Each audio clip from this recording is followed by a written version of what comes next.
안녕하세요. 한약박사 나은식 원장입니다.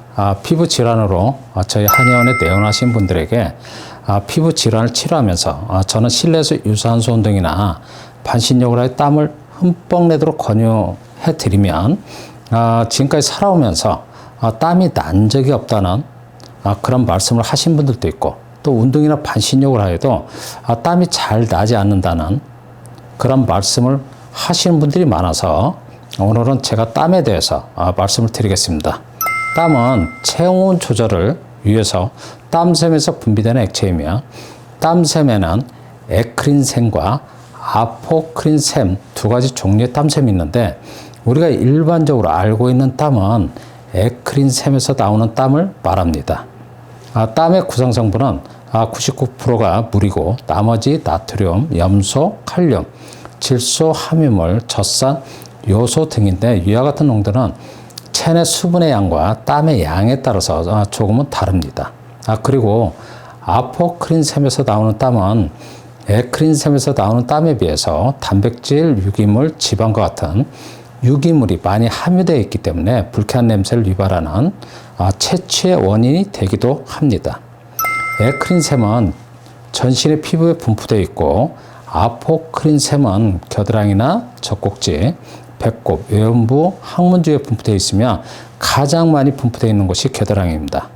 인체에는 약 200에서 400만 개의 땀샘이 있고, 땀은 체온을 조절하는 역할을 하기 때문에 체온이 상승하거나 체온을 상승시키면 체온 조절 중추인 시상하부를 통하여 교감신경을 자극하여 땀 분비가 발생하는 것이고, 땀이 배출되면서 피부 표면을 열이 빠져나가니까 냉각시켜서 체온이 떨어지게 되는 것입니다.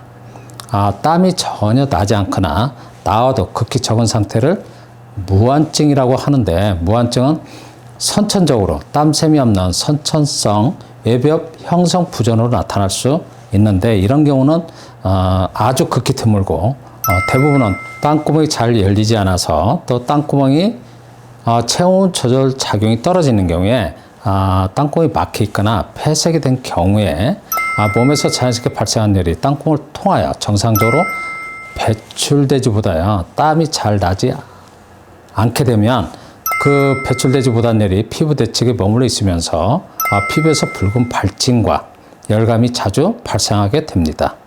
체온 조절 작용이 정상적으로 이루어지는 피부에서는 운동이나 반신욕을 하여 일시적으로 몸의 열을 가중시키면 정상적으로 땀 배출이 원활하게 이루어지는데, 피부의 체온 조절 작용이 떨어져서 피부 증상이 나타난 부위에서는 운동이나 반신욕을 하여 일시적으로 열을 가중시켜도 땀 배출이 잘 이루어지지 않고, 오히려 열 자국으로 인하여 증상 부위가 조금 더 붉어진 증상이 나타나는 경우가 많습니다. 선천적인 이상으로 나타나는 무한증에는 어떤 방법으로든지 열 자극을 주어도 땀이 나지는 않지만, 그 이외의 모든 피부에서는 땀 배출로 체온 조절 작용이 이루어지기 때문에 평소에는 땀의 결정체가 뚝뚝 결정체로 나오는 땀은 없어도 몸에서 자연스럽게 발생한 열이 땀구멍을 통하여 수분 형태로 수시로 배출이 이루어지기 때문에 이러한 경우에는 피부 증상이 발생하지 않는 것입니다. 저는 땀이 잘 나지 않는 체질이 따로 있지는 않고, 또 그런 분들은 오랜 동안 땀을 낼 수 있는 자극을 주지 않아서 땀이 잘 안 나는 체질이라고 본인들이 생각하시는 것으로 저는 판단합니다. 땀이 안 나는 체질은 없으며, 땀을 흘려서 문제가 되는 체질도 없습니다. 피부 증상은 땀구멍이 막혀 있거나 또 땀구멍이 잘 열리지 않아서 몸에서 자연스럽게 발생한 열이 땀구멍을 통하여 정상적으로 배출이 안 되어서 발생한 증상이어서, 땀구멍이 잘 열릴 수 있도록 하기 위해서 저는 실내에서 유산소 운동을 하거나 반신욕을 하여 땀을 흠뻑 내주도록 그렇게 설명을 드리고 있는데, 처음에는 땀구멍이 잘 열리지 않아서 그 운동이나 반신욕으로 유발시킨 일시적인 열 자극으로 인하여 피부 증상이 갑자기 조금 더 심해질 수는 있지만, 매일같이 인내심을 갖고 열심히 한다면 평소에 땀이 안 나는 것으로 생각하셨던 분들도 나중에는 땀이 아주 잘 나는 것을 충분히 확인할 수 있습니다. 증상부에서 땀이 나게 되면 피부 증상은 자연스럽게 개선되는 것을 확인할 수 있으니까 땀이 안 나는 체질로 생각하지 마시고 인내를 갖고 열심히 땀을 흘려서 피부 증상 개선에 도움을 받으시길 바랍니다.